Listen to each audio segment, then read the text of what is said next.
Francisco F. GAMBOA. Mayong buntag. In response to the orders of President Rodrigo R Duterte, mobilizing the Interagency Task Force on the Management of Emerging Infectious Diseases, the Philippine National Police has made available a team of CBRNE-trained medical personnel from the PNP Health Service who may be deployed to assist concerned agencies in the repatriation of Filipinos based in China and other countries affected by the 2019 N-CoV ARD who will wish to return to the country subject to mandatory quarantine procedure. At present, the PNP has a ready complement of 105 CBRNE-trained personnel from SAF, Health Service, Crime Lab, and EOD-K9 that can be called upon to respond to CBRNE events. As specifically directed by President Duterte through Executive Secretary Salvador Medialdea, the PNP shall actively assist the task force in implementing the presidential directive within the limits of our operational capability. In support of DOH efforts to control the possible spread of coronavirus through person-to-person contact, I have directed all regional and national support unit directors to make available individual face masks for all PNP personnel and provision for hand sanitizers in PNP offices and facilities. In addition, the PNP is seriously considering the temporary lockdown of all our training facilities, including PNPA, NPTI, and all its regional training schools to ensure the safety and protection of cadets and trainees in these facilities. The CIDG and local PNP units are directed to assist DTI and LGUs in monitoring market activities to identify establishments and traders engaged in hoarding and profiteering of medical supplies such as face masks and disinfectants that are taking advantage of the situation to create artificial demand and justify a hike in prices. Meantime, I would like to echo the call of our health authorities to remain calm and informed amid this global public health emergency, and instead focus attention and effort in promoting personal hygiene and strengthening of the immune system through proper nutrition and healthy lifestyle. Thank you. Thank you very much, sir. The Chief PNP is now ready to entertain your questions, and the first question will be coming from Joy Cantos. Good morning, sir. Kailan po yung deployment dito sa mga personnel natin for repatriation ng mga N-CoV sa mga affected areas po sa buhan na yung mga OFWs? We are just awaiting for DOH, no? Kasi naman ang deployment ng PNP will primarily depend on DOH. Kasi sila yung overall in charge nito. We do not move on our own, no? Because sila yung may authority. Kaya nga pag nagkakaroon ng mga cabinet cluster meetings on certain concerns, no? Specifically this one, it's always headed by DOH, and we're just a component of that.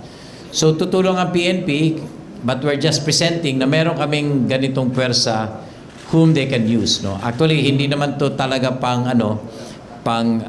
yung ganitong emergency na may sakit, ano, but this is for chemical warfare, but equally they are protected, no? So they can be used. Nilalatag lang namin na meron kaming capability na ganito and ready to be deployed at any time. And additionally pala, parang nangihingi ng mga doctors din yung DOH for repatriation purposes, no? And yung iba kasi, syempre, hinahanap nila yung volunteers, no? But I think the AFP, together with the PNP, commits our doctors, medical doctors, if need be. So, nandyan kami. At least yung mga doktor namin, hindi mo kayo makakatanggi, di ba? They just follow orders. Sir, that CBRNE equipment, could you change the sensor configuration to respond to the to the changing threat globally because it na may N-CoV na nga po itong mga sensor configuration nito, sir. Okay, who can answer? Okay.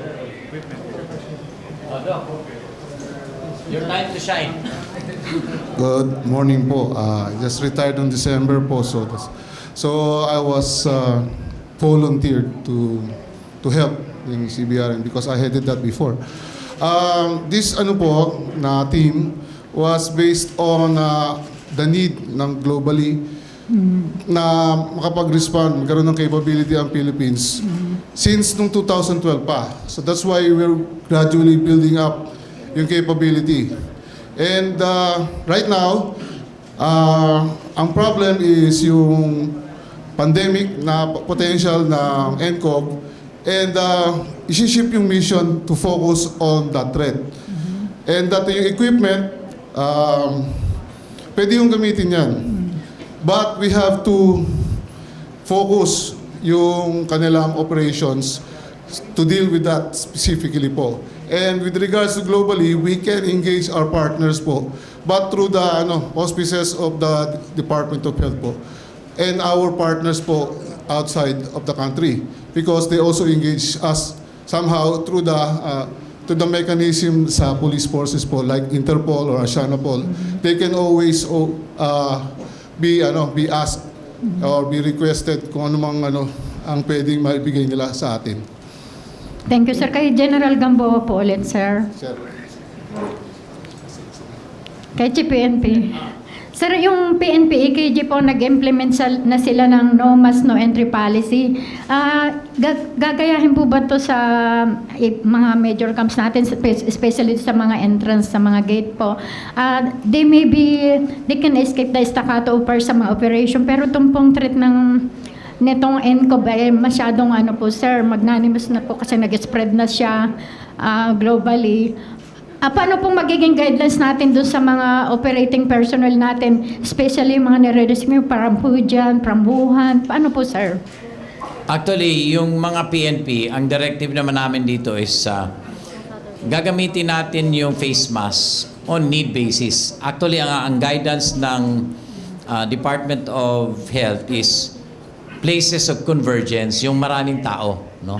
So it will be really upon the discretion of the local commanders to determine when to use it or not. Now, imagine a face mask would only last for 8 hours, no? Eh kung lahat ng police pagamitin natin, that's 205 and that's every day, no? So you can imagine the cost of it, no? So we're also in touch with the available resources that we have. Kaya ang directive ko is that only when it is necessary, no? Especially pag yung places of convergence nga. Ang ginagawa naming mandatory yung may mga alcohol dispenser, no? And pwede din naman ordinarily, you can do it by washing your hands also. So meron kaming dinistribute na parang handout or leaflet, no, na guide hindi lang sa kapulisan, no, and to the rest of the community on what are the preventive measures that you can do ordinarily without really spending so much money. Sir, yung no mask, no entry policy sa mga gate po. Hindi, we will not implement that. Okay na, Ate Joy. So, Rhea? Sir, good morning. Kailan po yung effectivity ng lockdown sa mga PNP training school? No, hindi. As I have said, we are considering. No, we are considering. Kasi nga, kailangan talaga ng assessment ng experts. No? You just do not execute something kasi marang we also have to balance. It might create panic, no, or we might be overreacting.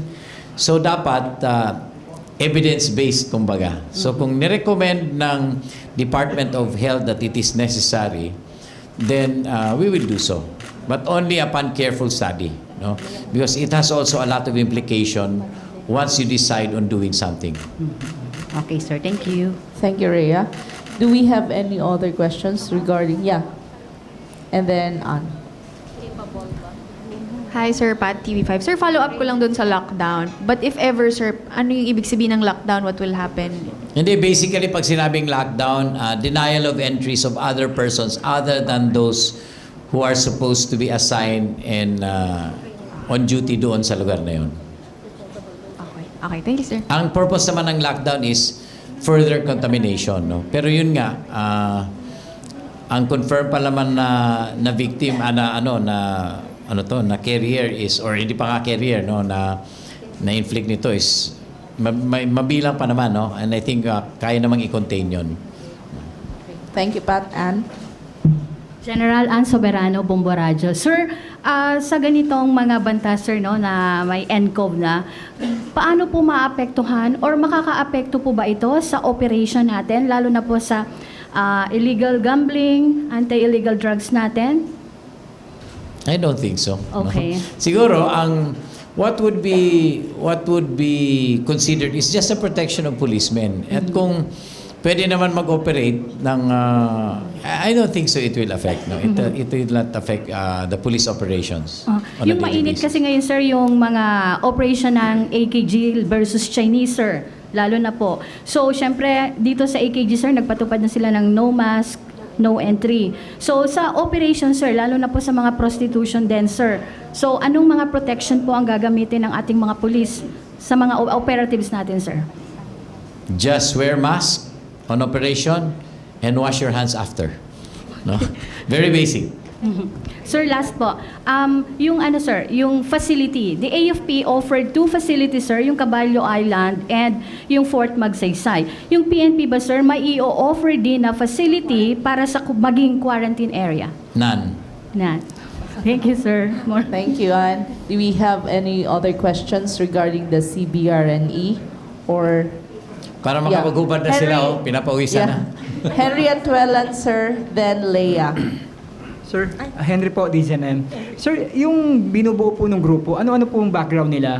Mga nurses ba sila? May mga may proper training ba talaga sila, sir, to handle this kind of virus, sir? Yung pong composition ng CBRN team po ngayon is composed of various personnel from all units na siguro has at stake po. First of all, yung medical unit, the health service, nurses, medtechs, and doctors, the crime lab people, we're talking about chemistry and nuclear devices, and of course, mga EOD technicians. We also have people na were trained from the Special Action Force because we need them also, and the other line units po na hinugot. Meron po sa Davao na, although konti lang po sila, sa Cebu meron kaming personnel din po. Pero nasa mga regional units po sila. So, from time to time po, pag mayroong major public events, the last one was in Trastasyon at saka yung SEA Games, we were organized na isang team. Pero this case po, is aside from the CBRN team doing the task po, is it will be the whole PNP po. Ang tingin ko po that will be joining the Department of Health in combating this 2019 novel coronavirus na menace. Yun lang po, sir. Sir, can we have your name, sir? I'm a retired Police Lieutenant Colonel Loy Solomon Garcia po. I'm a doctor by profession po. Thank you, sir. Sir, yung mga suit nila, sir, disposable po ba to? Yes po. One-time use lang po yan. So, because once na malagyan po yan ng contaminant is kailangan pong i-dispose properly under the guidelines din po ng ating DNR. Kasi ang disposal po niyan is kailangan pong proper na hindi makakakontaminate po. So one-time loss po yan. Pero in this case po, dahil hindi naman po na-contaminate, ganun pa rin gagawin. Kasi it will be not used anymore dahil once na nagamit niyo siya, compromise na po yung yung quality ng suit. Thank you, sir. Okay, thank you. Follow up at Ann? Yes. General GAMBOA, sir, follow up. Sir, despite ng N-CoV scare, sir, tuloy pa rin yung operation ng PNP. Lahat ng PNP operation, tuloy pa rin, sir. Yes, relentless. Relentless, anti-illegal drugs, sir. Anti-illegal drugs, anti-prostitution, illegal gambling, internal cleansing, lahat ng 91 na utos ko. Okay. 91 na utos. Thank you, sir. Okay. So our last question, sir, will be from Alfred Dalizon.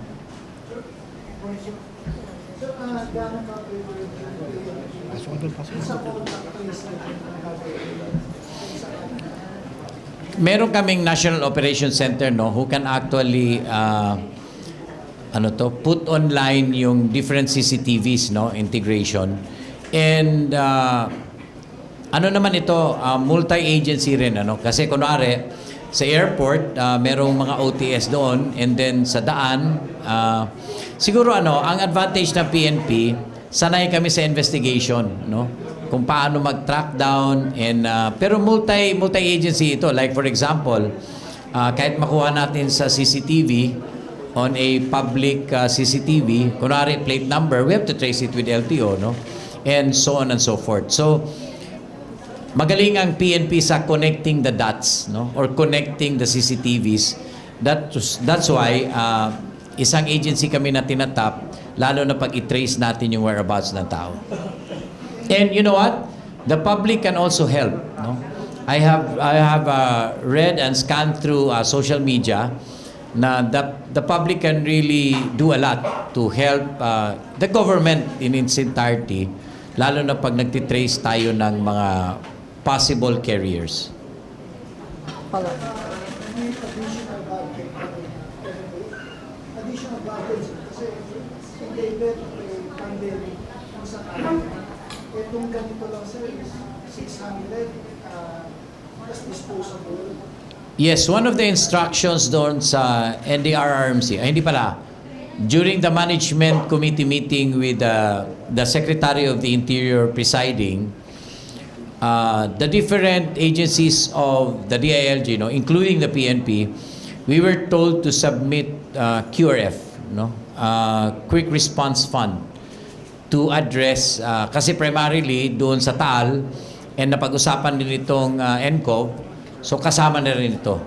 But nevertheless, the PNP has still spare money to address kung may mga ganitong mga unprogrammed activities. We have funds for that specific, for those specific activities na unforeseen. No? It's part of budgeting and planning.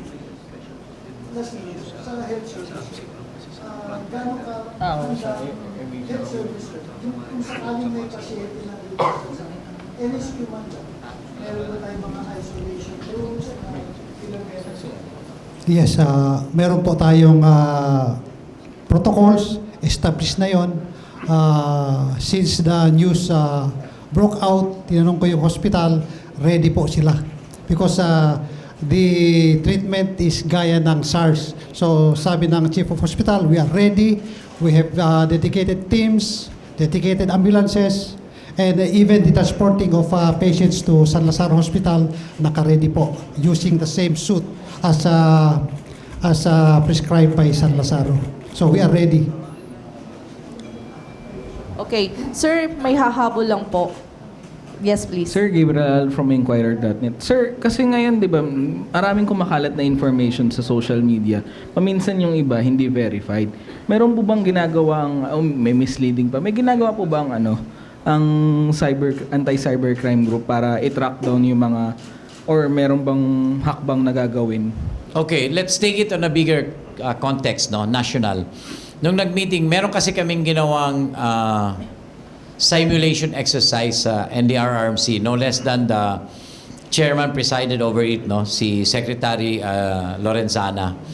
And part ito sa napag-usapan, no? Part ito sa napag-usapan na maging duty ng PCOO yung social media, and kakabit yung PNP doon kung kailangan yung services ng aming anti-cybercrime. But again, no, whenever we work in government, there are always lead agencies. Kasi kung magsarili kami, it might not lead to good results, or baka hindi siya tama on how to address it. So it's usually a whole of nation approach. That's why there are committees created like NDRRMC to address specifically, kunwari disaster, ito may ganitong sickness.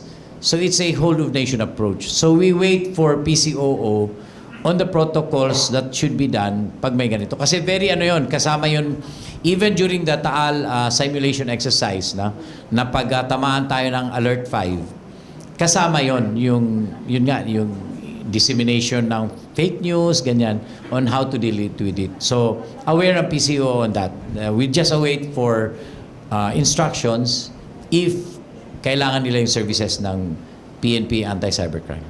Sir, on another note, sir, yung mga officers po natin sa aviation security, meron din po silang precautionary na mga sinusuot. Saka yung Yes, sa maritime border security. Bumiyahe ako over the weekend ilang beses ako sumakay ng eroplano, parang 4 na beses, no? And doon naman basic pa rin, no? Face mask, yun yung and then yun pa rin, they take you from the DOH on what to do. And of course, airports are being administered by certain authorities, no? Actually, yun sa simulation namin, nandun din yung airport authorities, nandun yung CAAP, para aware din sila. Pag ganyan kasi, yung aviation namin, naka-attach din yan sa airport authorities. Okay.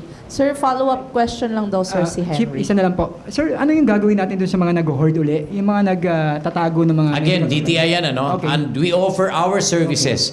Pero basically, binigyan na namin ng orders yung aming mga hepe na puntahan nyo na yung mga possible supplies nito, yung possible nga na panic buying ng mga mask, and then pati yung orderliness ng pagbili. So, directive has already been given, but again, it's DTI who is primarily responsible for this specific na item, no? Yung sa pagbili ng face mask at overpricing. Sir, yung mga backdoor entry po daw, anong gagawin natin doon, sir? Sa maritime po natin. May direktiba po daw. Baka doon lumusot. Again, that's work of immigration, no? Even if backdoor yan, they're primarily responsible for people going in and out of the country, including those not passing through the usual channel. We will assist the immigration. Okay na, and that would be the last question for this morning, sir. Thank and we you. would like to invite you as the Chief PNP inspects the personnel as well as the equipment of the CBRNE.